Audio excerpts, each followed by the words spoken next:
গতকালকে আমি একটা পোস্ট করছিলাম অলিজের ব্যাপারে, দেখেন এইটা।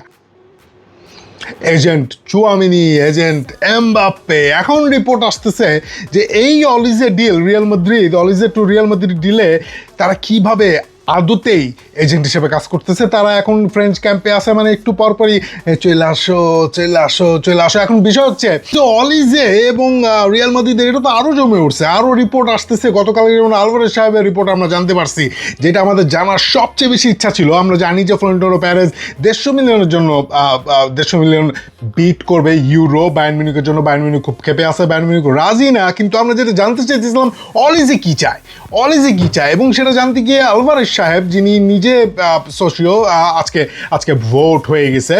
আমরা মোটামুটি রাত 2টার পরে সম্ভবত রেজাল্ট জানতে পারবো। রেজাল্ট আমরা জানি মরিনহো জিততে যেতেছে। সো বিষয় হচ্ছে আলভারেজ সাহেব যেটা করছে সেটা হচ্ছে জানাইছে যে অলিজে রাজি।